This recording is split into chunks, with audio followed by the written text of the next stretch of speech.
بسم اللہ الرحمن الرحیم۔ السلام علیکم ورحمۃ اللہ وبرکاتہ۔ کیسے ہیں ناظرین؟ خیریت سے ہیں؟ انشاءاللہ تعالی اللہ کی جزا سے امید ہے سب خیر و عافیت میں ہوں گے اور اچھے اچھے کاموں میں مصروف ہوں گے۔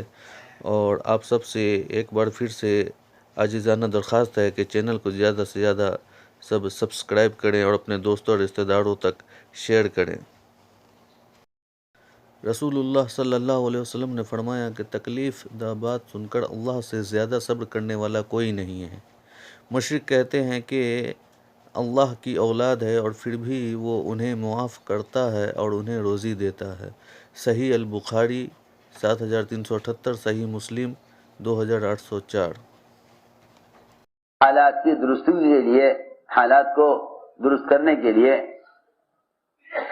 غیروں کی طرح شکلوں کی طرف دوڑ رہا ہے،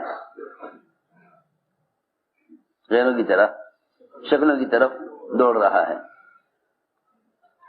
اس زمانے میں مسلمان حالات کی درستی کے لیے غیروں کی طرح شکلوں کی طرف دوڑ رہا ہے۔ وہ جس طرف سے حال آتا ہوا دیکھتا ہے اس طرف دوڑتا ہے حال کو درست کرنے کے لیے۔ حال سے حال کو بدلنا فرعون کا مزاج تھا، حال کو اعمال سے بدلنا موسیٰ علیہ السلام اور بنی اسرائیل کا معمول تھا۔ حال کو اعمال سے بدلنا بنی اسرائیل موسیٰ علیہ السلام کا راستہ تھا، حال کو حال سے بدلنا فرعون کا راستہ تھا۔ جو بھی حال آتا تھا فرعون اپنی طاقت سے اس حال کا مقابلہ کرتا تھا۔ دو حدیثیں ملتی ہیں جس میں مومن کو حالات میں مومن اور کافر کا فرق بتلایا ہے۔ ایک روایت تو یہ ہے جو میں نے پڑھی کہ مومن کی مثال اس گھوڑے کی طرح ہے جو اپنے کھوٹے سے بندھا ہوا ہے اور پاؤں میں رسی بندھی ہوئی ہے اور چراگاہ میں اس کو چھوڑ دیا گیا ہے۔ حدیث میں آتا ہے الدنیا حلوۃ خضرہ، کہ دنیا سرسبز اور بڑی میٹھی ہے۔ جب آدمی اس کو حاصل کرنے میں لگتا ہے تو اس کے قدم تو کہیں ہوتے ہیں مگر اس کی نظر کہیں اور ہوتی ہے۔ حالانکہ انسان کی کھانے کی مقدار محدود، نظر آدمی آسمان تک بھی لے جا سکتا ہے، نظر آسمان تک بھی لے جا سکتا ہے، نظر آسمان تک بھی لے جا سکتا ہے، لیکن اس کی خوراک بہت محدود ہے۔ میں عرض کرنا چاہتا ہوں جتنی انسان کی ضرورت ہے، اگر انسان کی نظر اپنی ضرورت کی حد تک محدود رہے تو پھر یہ حرام میں مبتلا نہیں ہوگا۔ جب اس کی نظر ضرورت کی حد سے گزرے گی اور اس کی نظر ضرورت کی حد سے تجاوز کرے گی تو پھر یقینی طور پر یہ حرام میں پڑ جائے گا۔ میں عرض کرتا ہوں، حدیث میں بڑی اچھی مثال دی ہے، بڑی اچھی مثال دی حدیث میں کہ مومن اللہ کی اطاعت میں اس گھوڑے کی طرح ہے جو رسی سے بندھا ہوا ہو۔ اس کی نظر بہت آگے جاتی ہے، اس کی نظر بہت آگے جاتی ہے۔ وہاں نظر چلی گئی اس کی جہاں چراگاہ دوسروں کی شروع ہو گئی ہے، جہاں چراگاہ دوسروں کی شروع ہو گئی، اس نے طے کر لیا مجھے وہاں پہنچنا ہے، حالانکہ وہ چراگاہ اس کی نہیں ہے۔ جب یہ حد پر پہنچے گا اور وہاں سے اگلی چراگاہ شروع ہوگی تو مالک نے اس کی رسی کو اتنا ہی رکھا ہے جتنی اس کی اپنی چراگاہ ہے۔ سنو غور سے، یہ حدیث میں مثال دے کر فرمایا کہ اللہ تعالیٰ نے حرام کی، حلال کی، جائز ناجائز کی، سنت اور بدعت کی جتنی حدود قائم کی ہیں مسلمان کی ضروریات کو اس حد میں رکھا ہے۔ جب یہ اپنی ضرورت میں اس کی نظر ضرورت سے آگے بڑھ جائے گی، اس کی نظر ضرورت سے آگے بڑھ جائے گی تو اس کی نظر دوسروں کی چراگاہ پر پڑ جائے گی۔ پھر یہ کوشش کرے گا کسی طرح وہاں تک پہنچ جاؤں کماتے کماتے۔ لوگ کمائی کے نقشوں میں مالدار بننے کی کوشش کرتے ہیں، لوگ کمائی کے نقشوں میں مالدار بننے کی کوشش کرتے ہیں، اس کوشش کی وجہ سے حرام داخل ہوتا ہے۔ یہاں تک فرمایا حضور اکرم صلی اللہ علیہ وسلم نے کہ اگر کوئی شخص مالدار بننے کے لیے بھی اپنے مال کو بڑھانے کے لیے بھی اور مالدار کی فہرست میں آنے کے لیے اگر کوئی شخص حلال طیب بغیر سود کے، بغیر جھوٹ کے، بغیر غبن کے، بغیر دھوکے کے، بغیر ملاوٹ کے،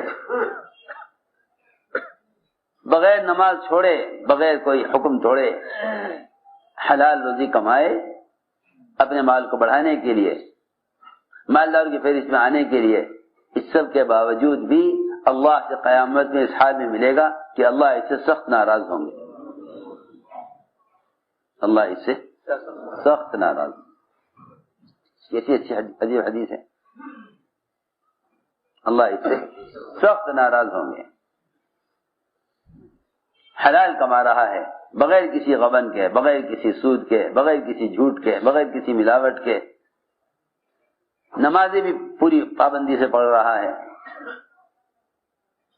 اور حلال کما رہا ہے، اس کے باوجود بھی اللہ تعالی سے اس حال میں ملے گا کہ اللہ اس سے سخت ناراض ہوں گے،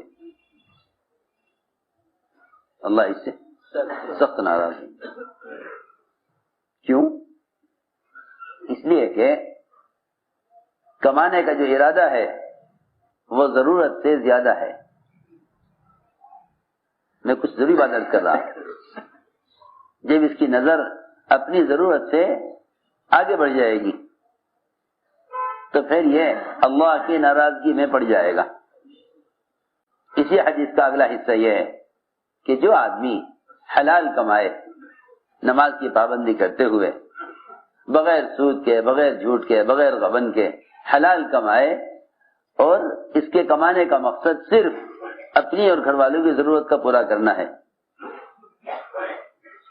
کمانے کا مقصد صرف اپنے گھر والوں کی ضرورت کا پورا کرنا ہے، تو یہ اللہ سے اس حال میں ملے گا کہ اس کا چہرہ چاند کی طرح چمک رہا ہوگا، حالانکہ دونوں کما رہے، دونوں کما رہے، دونوں حلال کما رہے، دونوں حلال کما رہے، مگر ایک کی نیت کمانے میں مالدار بننے کی ہے، ایک کی نیت کمانے میں مالدار بننے کی ہے، دوسرے کی نیت کمانے میں ضرورت کا پورا کرنا ہے۔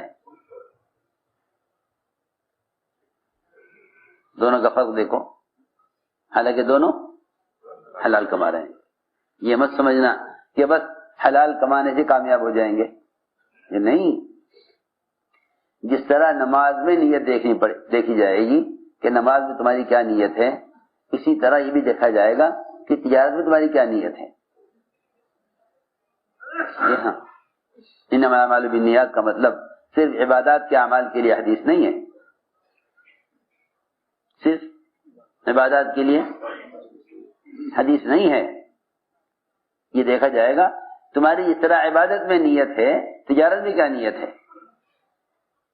تجارت میں کیا نیت ہے۔ ہم نے عرض کیا کہ جب نظر دور جاتی ہے آدمی کی کہ میں اس طرح مالدار ہو جاؤں، تو پھر یہ دوسرے کی چراگاہ میں داخل ہو جاتا ہے۔ پکی بات ہے، خوب اندازہ کیا ہم نے کہ جو لوگ مال کو بڑھانا چاہتے ہیں یا مالداروں کی فہرست میں آنا چاہتے ہیں، وہ مجبور ہوتے ہیں اپنی کمائی کے نقشوں میں حرام داخل کرنے پر، وہ مجبور ہوتے ہیں، کیا کریں، اس کے بغیر یہ نہیں ہو سکتا۔ ورنہ خدا کی قسم آدمی ضرورت کے لیے حلال روزی آسانی سے حاصل کر سکتا ہے۔ سمجھتے تھے خواہش کے نقشے حرام راستے کے بغیر خواہش کے نقشے پورے نہیں ہو سکتے، خواہش کے تقاضے پورے نہیں ہو سکتے۔ فطرت ضرورت ہے، جہاں تک ضرورت ہے وہاں تک حلال روزی کافی ہو جاتی ہے۔ میں نے عرض کیا کہ یہ گھوڑا جسے مثال دی ہے مومن کی، یہ اس کی نظر دور جاتی ہے کہ مجھے کھاتے کھاتے وہاں سے کھانا ہے، حالانکہ وہ اس کی حدود سے باہر ہے، یہ چل دیتا ہے۔ جہاں رسی پوری ہوتی ہے وہاں جھٹکا لگتا ہے۔ ہر گھوڑے کا مزاج ہے کہ وہ جھٹکا لگتے ہی اپنے کھوٹے پر واپس آ جاتا ہے، کھوٹے پر واپس آ جاتا ہے۔ گھوڑے کا مزاج ہے، جھٹکا لگے گا کھوٹے پر واپس آ جائے گا۔ مومن وہ ہے کہ جب ہم اس کی تجارت میں، اس کی زراعت میں، اس کے سرمایہ داری کے نقشوں میں، اس کی کمائی کی شکلوں میں، قانون کی شکل میں، حکام کی طرف سے یا کسی بھی ذریعے سے کوئی حال لاتے ہیں تو یہ جھٹکا اس لیے ہوتا ہے کہ تم حکم کی طرف واپس آ جاؤ، حکم کی طرف واپس آ جاؤ۔ یہ اس کوشش میں لگا رہتا ہے کہ نہیں کسی طرح کوشش کرو۔ ارے لوگ حرام راستوں میں کوشش کرتے ہیں، حرام راستوں میں کوشش کرتے ہیں، لوگ حرام راستوں میں کوشش کرتے ہیں۔ اللہ رب العزت حالات اور دشواریاں اور غیروں کے ذریعے سے قوانین لا کر مسلمان کو غلط راستے سے بچانا چاہتے ہیں۔ کتنی صحیح حدیث ہے، فرمایا کہ اللہ تعالی مومن کو مال سے اس طرح بچانا چاہتے ہیں جس طرح تم میں سے کوئی شخص اپنے بیمار کو پانی سے بچاتا ہے۔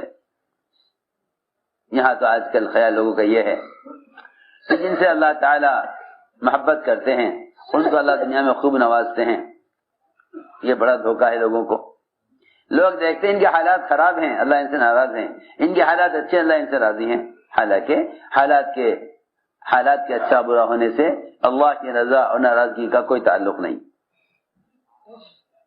صحابہ کا فقر و فاقہ اور اللہ کے ساتھ رضا، اور اللہ کے دشمنوں کے مال و اسباب اور اللہ کی ان سے ناراضگی۔ تو ہم نے عرض کیا کہ یہ دو حدیثیں ایسی ہیں کہ اس سے مومن اور کافر کا فرق معلوم ہوتا ہے۔ ایک روایت تو یہ ہے۔ جزاک اللہ خیرہ۔ اللہ پاک ہم سب کو کہنے اور سننے سے زیادہ عمل کرنے کی توفیق عطا فرمائے، آمین یا رب العالمین۔